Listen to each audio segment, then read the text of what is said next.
وہ کبھی رب رسول سے غافل نہیں ہوتا، وہ کبھی اللہ رسول کا دروازہ چھوڑ کے نہیں جاتا، وہ کبھی کسی اور جگہ جا کے پناہ تلاش نہیں کرتا۔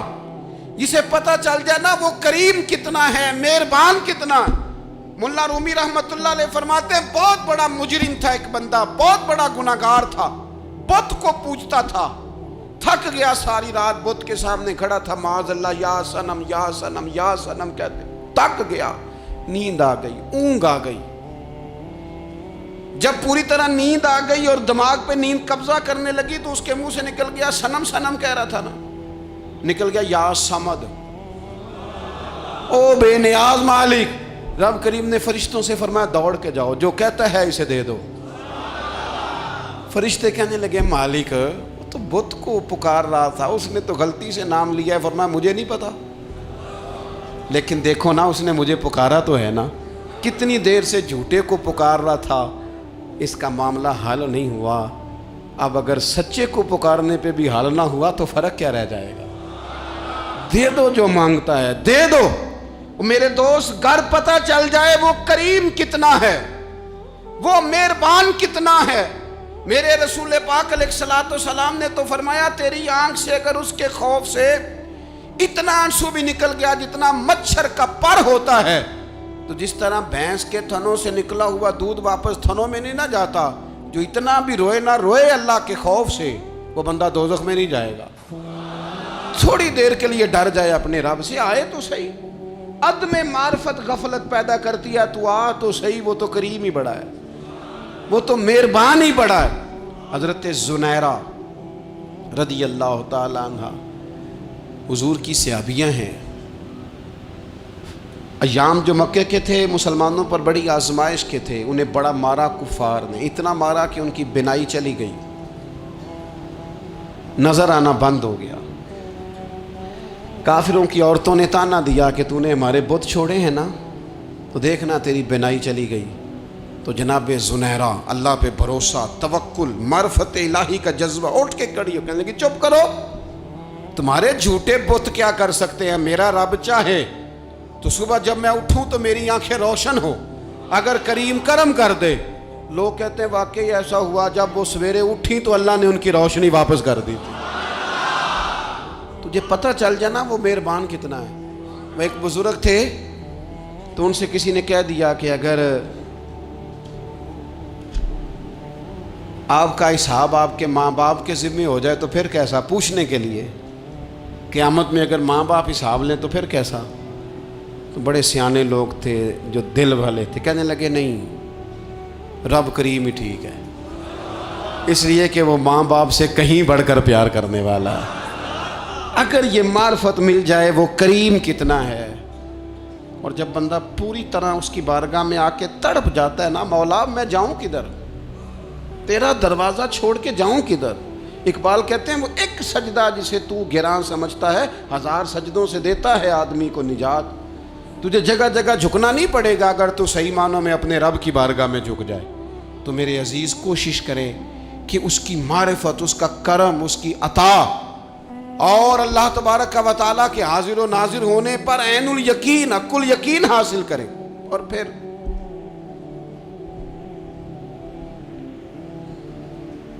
آٹھویں بات یہ ہے کہ غافل لوگوں کی صحبت بھی بندے کو غافل کر دیتی ہے۔ غافلوں کی صحبت میں نہ بیٹھیں، ان کی صحبت میں بیٹھیں جن کے پاس بیٹھنے سے دل میں رب رسول کی محبت پیدا ہوتی ہے۔ غافلوں سے بچیں۔ چنگیاں دے لڑ لگی ساں تے چولی چ پھل پئے، تے جدوں میں پیڑیاں دے سنگ رل گئی تے میرے اگلے بھی ڈول گئے۔ برے آدمی کی صحبت بندے کو غافل کر دیتی۔ غافلوں کی صحبت میں کبھی نہ بیٹھیں، کبھی نہیں۔ غافل آدمی آپ کو غافل کر دے گا۔ میرے نبی پاک علیہ الصلوۃ والسلام نے فرمایا انسان اپنے دوست کے مذہب پر ہوتا ہے۔ یہ بہت بڑے لفظ ہیں۔ فرمایا المرء علی دین خلیلہ، انسان اپنے دوست کے مذہب پر ہوتا ہے۔ تو دیکھ تو نے دوست کس کو بنایا ہے، جو تیرے دوست کا مذہب ہوگا وہی تیرا ہو جائے گا۔ ہم نے دوست بنایا نا غوث پاک جیلانی کو، ہم نے یاری لگائی ہے نا داتا علی اجمیری سے، ہماری نسبت ہے نا معین الدین اجمیری سے، ہمارا تعلق ہے نا بہاؤالدین زکریا ملتانی سے، ہمارا رشتہ ہے نا حضرت مجدد الفسانی سے، ہم ماننے والے ہیں نا اعلیٰ حضرت بریلوی کے، ہمارا تعلق ہے کبھی جماعت علی سے کبھی مہر علی سے، ہمارا ان سے تعلق ہے تو صبح شام ہماری زبان پہ رہتا ہے بالغ العلا بکمالہ کشفت دجا بجمالہ حسنت جمیع خصالہ صلو علیہ وآلہ۔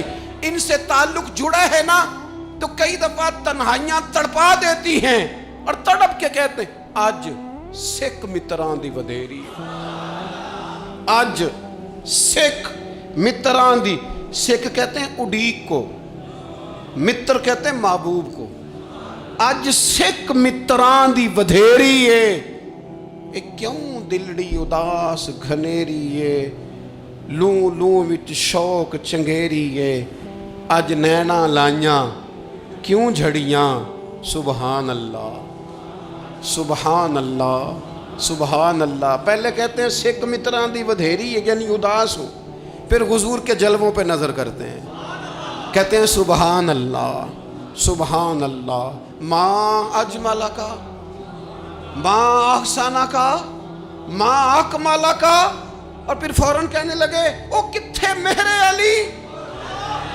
او کتھے مہر علی، کتھے مہر علی تے کتھے تیری سنا، اب ایکھو مشتاق اکھیں کتھے جاڑیاں، بلغ العلا بے کمال کشفت دجا بے، اور میرے اعلیٰ حضرت کہنے لگے سرور کہوں کہ مالک و مولا کہوں، باغ خلیل کا گلے زیبا کہوں تجھے، تیرے تو وصف عیب تناہی سے ہیں بری، حیران ہوں میرے شاہ میں کیا کیا کہوں۔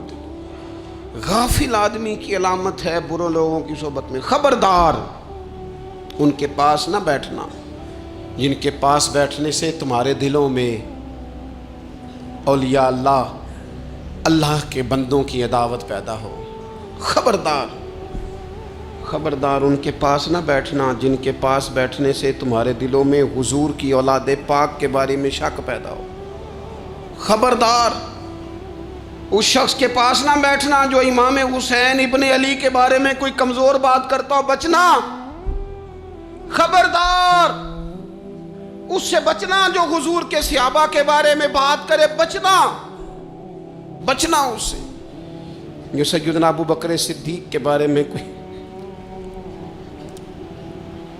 دیکھو کیا مقدر ہے صدیق و فاروق کے، جن کے گھر ہی رحمتوں کے خزینے میں، بھلا کیا کہا نبی پاک، حضور نے فرمایا میرے اوپر جس نے نیکی کی تھی بدلہ دے دیا ہے، یہ جو میرے ابو بکر صدیق ہے نا، ان کو میں اللہ کی بارگاہ میں لے جاؤں گا، کہوں گا مالک تو ہی بدلہ عطا فرما۔ ایک ہاتھ میں جناب صدیق کا ہاتھ پکڑا، ایک میں حضرت عمر کا ہاتھ پکڑا، اور حضور مسجد نبوی سے باہر آ رہے ہیں، دیکھنے والے کی زبان سے بے ساختہ سبحان اللہ نکل گیا، کیا شان ہے کیا مقدر ہے۔ تو حضور علیہ السلام رک گئے اور روک کے فرمایا تو حیران ہو رہا ہے نا، تو حیران ہو رہا ہے نا کہ میں نے ایک ہاتھ میں ابو بکر کو پکڑا ہے، ایک میں عمر کو پکڑا ہے، فرمایا قیامت میں جب میری قبر کھلے گی تو میں اسی طرح قبر سے نکلوں گا، اس طرح میدان محشر میں آؤں گا، خبردار حضور ایک وفاداروں کے وفادار رہنا، ان کے وفادار رہنا، ان کے وفادار رہنا بڑا عجیب دور آیا ہے۔ ہم نے یہ دور دیکھا ہے کہ لوگ حضور کے صحابہ کے بارے میں بھی بات کریں گے، اب نبی پاک کی اولاد پاک کے بارے کو بھی ڈسکس کیا جائے گا۔ اپنا منہ تو دیکھ، اپنی حیثیت دیکھ، اور پھر وہ بندے دیکھ جن کو اللہ نے چن کے اپنے محبوب کی غلامی کے لیے حضور کے قریب بٹھایا ہے۔ تو بچنا ایسے لوگوں سے، پرہیز کرنا، خبردار عقیدہ ستھرا رکھنا، عقیدہ ستھرا رکھنا، صاف رہنا، پاکیزہ رہنا، غافلوں کی صحبت سے بچنا۔ بڑا ڈرتے ہیں اللہ سے، دعائیں مانگتے ہیں یا اللہ نسلوں میں بھی وہی بندے پیدا فرما جو عقیدے پکے رکھنے والے ہیں، وہ بندے پیدا فرما ہماری نسلوں میں۔ ایک وہ بندہ بھی غافل ہو جاتا ہے جو امیدیں لمبی لگا لیتا ہے، جن کے منصوبوں میں دولت بھی ہوتی ہے، گھر بھی ہوتا ہے، اولاد کا بڑا ہونا بھی ہوتا ہے، پوتے پوتیاں نواسے نواسیاں دیکھنا بھی ہوتا ہے، یہاں بھی گھر وہاں بھی گھر، یہ سیر، یہ سارا کچھ ہوتا ہے، لیکن رب کی بارگاہ میں پیش ہونا جن کے پیش نظر نہیں ہوتا۔ لمبی امیدیں۔ حضرت مولا علی شیر خدا فرمایا کرتے تھے، میں تم پر دو باتوں کا خوف کھاتا ہوں، جو ڈر آتا ہے، ایک یہ کہ تم خواہش کی پیروی کرو گے، جو نفس کی خواہش ہوگی اس کے پیچھے لگ جاؤ گے، اور ایک کہ تم لمبی لمبی امیدیں باندھو گے، اتنے سال جینا ہے، اتنے 100 سال جینا ہے، یہ کرنا ہے وہ کرنا ہے۔ منصوبہ بندی کریں مستقبل کے لیے، وہ بری نہیں، لیکن تیاری رکھیں، تیاری رکھیں، اس بات کا بھی خیال رکھیں کہ اللہ کی بارگاہ میں حاضر ہونا۔ یہ غفلت کی چیزیں ہیں جو بندے کو غافل کر دیتی ہیں۔ جو لوگ اللہ کا ذکر نہیں کرتے وہ بھی غافل ہو جاتے ہیں، اور جو فضول باتیں زیادہ کرتے ہیں نا، ہنستے زیادہ ہیں۔ فَلْيَضْحَكُوا قَلِيلًا وَلْيَبْكُوا كَثِيرًا، قرآن کہتا ہے زیادہ رویا کرو، کم ہنسا کرو۔ نبی پاک علیہ الصلوۃ والسلام سے پوچھا تھا حضرت عقبہ بن عامر نے کہ یا رسول اللہ نجات کس چیز میں ہے؟ تو نبی پاک علیہ الصلوۃ والسلام نے فرمایا ایک تو اپنی زبان قابو میں رکھو، دوسرا فرمایا اپنے گھر میں ٹھہرے رہو، تمہارا گھر تمہارے لیے کافی ہو، فضول نہ نکلو گھر سے، اور تیسرا فرمایا اپنی خطاؤں پہ رویا کرو۔ کثرت کلام اور فضول کلام اور بلا وجہ یہ بندے کو غافل کرتا ہے، دل کو سخت کرتا ہے۔ یہ چند چیزیں ہیں جو انسان کو غفلت میں ڈالتی ہیں۔ اپنے آپ کو ان چیزوں سے بچائیں اور غفلت کو توڑیں۔ آپ کے ذمے، میرے ذمے جو حقوق العباد ہیں ان کا پتہ کریں، جو اللہ رسول کے حقوق ہیں ان کی خبر دیکھیں، ہماری جو ذمہ داریاں ہیں ہم کس طرح انجام دے رہے ہیں اس پر توجہ کریں، اپنے معاملات کو ٹھیک کریں۔ ہم انسان ہیں، کوتاہیاں تو رہ جائیں گی، لیکن جب کوشش کریں گے تو پھر رب تعالیٰ مدد بھی فرمائے گا۔ ایک بات اور کرنی ہے، ایک تو میں نے عرض کیا غفلت کو توڑنا، ایک دوسری بات قرآن مجید کا ایک سبق اور، جب غفلت توڑنی ہے تو پھر لازمی طور پر ایک کام کرنا پڑے گا۔ میں نے یہ عرض کیا تھا کہ پلاننگ نہیں کرنی، فیصلہ کرنا ہے۔ تو فیصلہ کرنا ہے تو کرنا کیا ہے؟ پھر قرآن حکیم نے سورہ بقرہ میں کہا فاستبقوا الخیرات،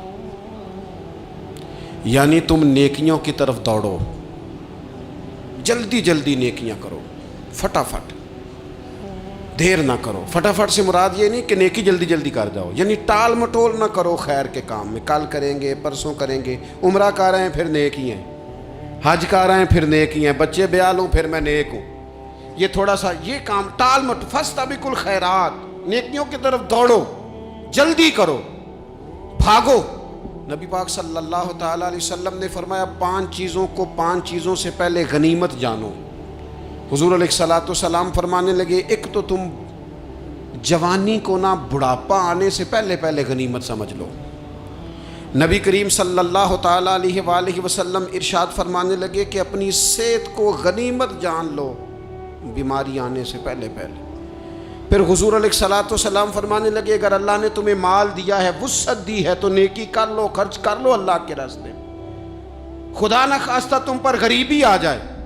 اور پھر حضور سید عالم صلی اللہ تعالیٰ علیہ وسلم فرمانے لگے اگر تمہیں اللہ نے کچھ فراغت دی ہے، بہت زیادہ مصروف نہیں ہو، تو غنیمت جان لو، جلدی سے نیکی کر لو قبل اس کے کہ تم مشغول ہو جاؤ۔ اور 5ویں بات حضور نے بیان کی، فرمایا زندگی کو غنیمت جانو، موت آنے سے پہلے پہلے جلدی سے نیکی کر لو۔ نیکی کے لیے ساری زندگی منصوبہ بندی نہ کرتے رہو، نیکی کے لیے دیکھو نا، ہماری زندگی میں یہاں دنیا میں رہ کے چند منٹوں میں وہ نیکی کی جا سکتی ہے جو قیامت کے بعد صدیوں کا ہمارا فائدہ کرے گی، صدیوں کا فائدہ کرتے نہیں، پلاننگ کر رہے ہیں، منصوبہ بندی کر رہے ہیں، بس تیاری کر رہے ہیں، بس حضرت آپ دعا کر دیں، اللہ تعالیٰ دعائیں بھی قبول فرمانے والا ہے، لیکن جو نیکی نصیب ہوتی ہے اسے جلدی سے کر گزریں، اسے فٹافٹ کریں۔ میں ایک گاؤں میں گیا، اب تو خیر وہ دور نہیں رہا، یہ 10-15 سال 20 سال پہلے نا جو نوجوانوں کی مصروفیات ہوتی تھیں ان میں سے ایک مصروفیت یہ ہوتی تھی کہ گندم لے کے چکی پہ جانا ہے، آٹا پسوا کے لانا ہے۔ یہ ایک بڑی، چونکہ سبھی گھروں کے اندر سال کے لیے گندم سٹاک کر لی جاتی تھی، تو گندم لے کے جانا یہ ایک ڈیوٹی ہوتی تھی۔ ایک نوجوان ایک گاؤں میں، اس کی مجھے تعریف سننے کو ملی، تو ایک بوڑھی اماں کہنے لگی یہ تو بڑا نصیباں والا ہے، سارے دا آٹا پیا لے ہوندا ہے۔ اور آتے جاتے پوچھ لیتا ہے کہ اماں کوئی کہنے لگی میرے بچے باہر ہوتے ہیں، یہ مجھے دوائی بھی لا دیتا ہے شوگر کی، میں مریضہ ہوں. یعنی خیر جتنی ہو سکے جتنی. میرے ایک سنگی ہیں تو سڑک پہ کوئی بندہ کھڑا ہوتا ہے نا، اللہ تعالیٰ انہیں سلامت رکھے، بندہ کھڑا ہوتا ہے تو کہتے ہیں میں اس سے پوچھ لیتا ہوں بابا جی کدھر جانا ہے، فلانی جگہ جانا ہے، تو کہتے ہیں میں موٹر سائیکل پہ بٹھا لیتا ہوں. بندہ دیکھ کے مجھے سمجھ آ جاتی ہے ضرورت مند ہے، کوئی چور نہیں کوئی ڈاکو نہیں، ضرورت مند ہے. میں اسے منزل تک نیکی جتنی میسر آئے، جس حد تک میسر آئے. کیا کہا ہمارے نبی پاک علیہ السلام؟ حضور نے ہم سے فرمایا کچھ نہ ہو سکے تو بات ہی مسکرا کے کر لینا، اس پر ہی اللہ صدقے کا ثواب عطا کر. فاستبقوا الخیرات، جلدی سے نیکی کر لو. اپنے نامہ اعمال میں روز نیکیاں جمع کرو، کوئی نہ کوئی خیر کا کام روز کرو اور جلدی سے کرو.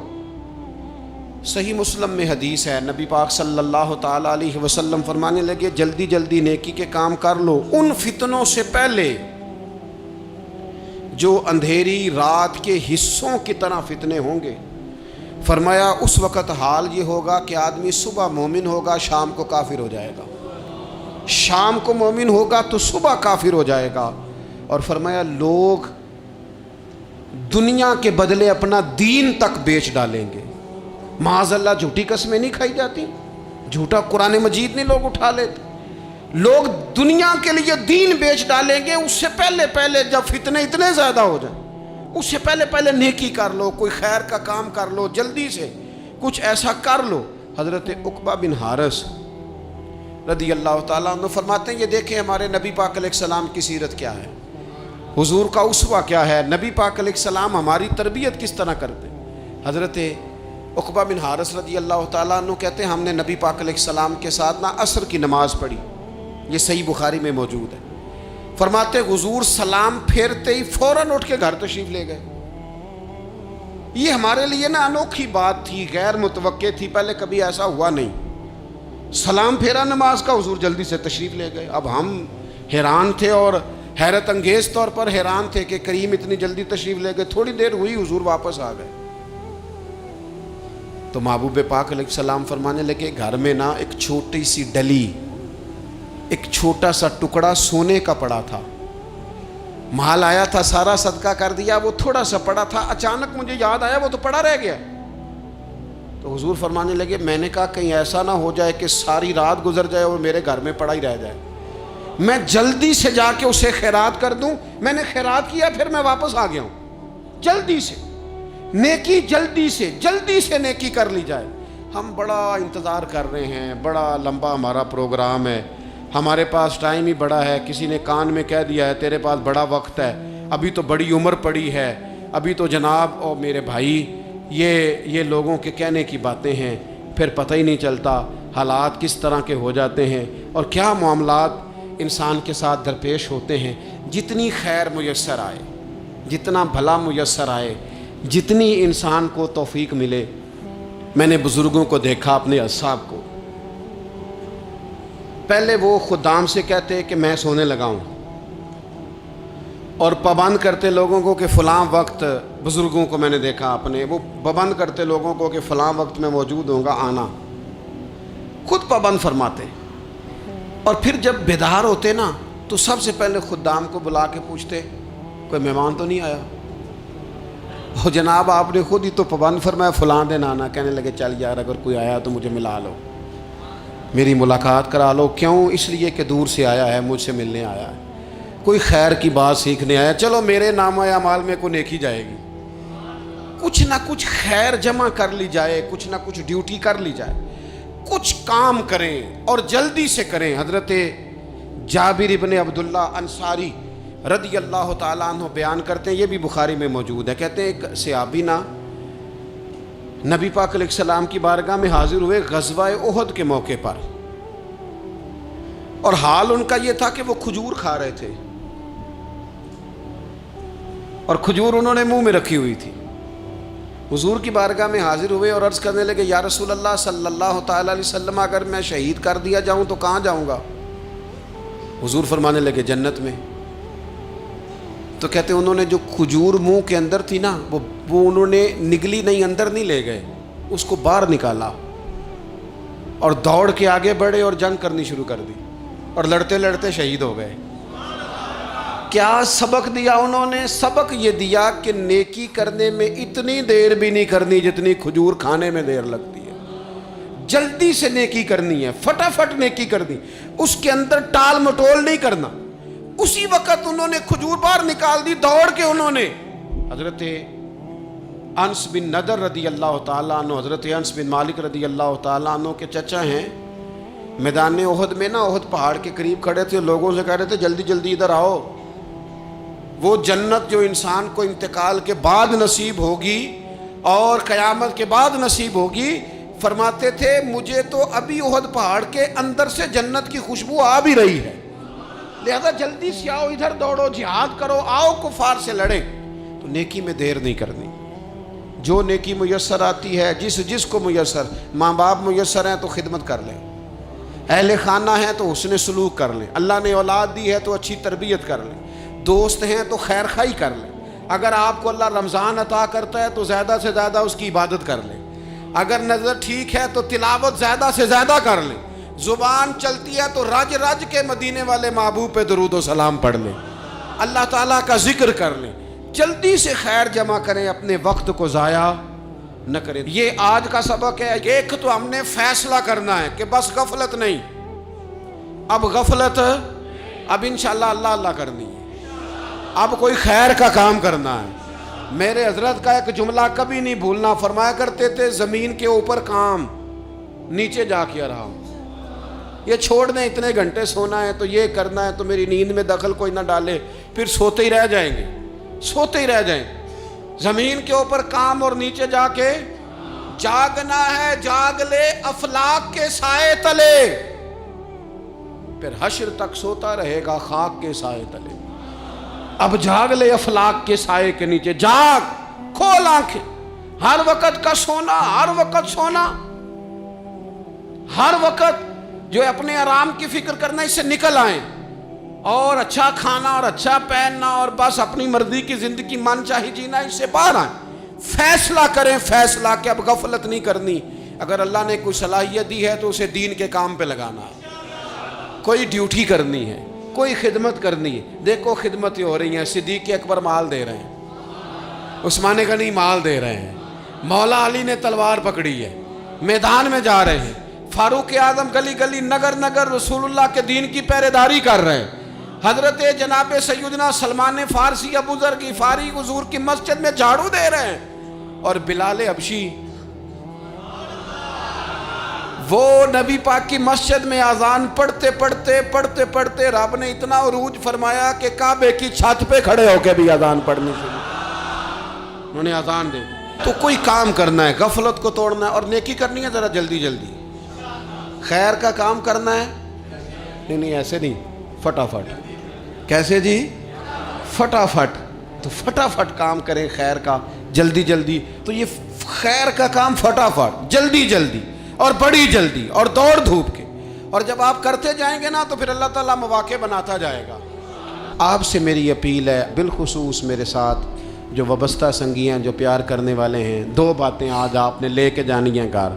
یہی لنگر ہے، یہی آپ کے لیے دعا ہے، یہی ہمارے بزرگوں کا فیض ہے، یہی نصیحت ہے کہ آپ نے یہ دو باتیں لے کے جانی ہیں۔ غفلت توڑ دینی ہے، فیصلہ کرنا ہے کہ آج کے بعد غافل نہیں ہونا، اور دوسری یہ بات لے کے جانی ہے کہ نیکی جلدی جلدی، فٹافٹ فیصلہ، فٹافٹ نیکی، ایک کر کے پھر انشاءاللہ دوسری کر کے پھر انشاءاللہ تیسری کر کے پھر انشاءاللہ چوتھی، یہ شروع کرنی ہے، اور آپ دیکھیں گے اللہ تعالیٰ مہربانی فرمائے گا، مدد کرے گا۔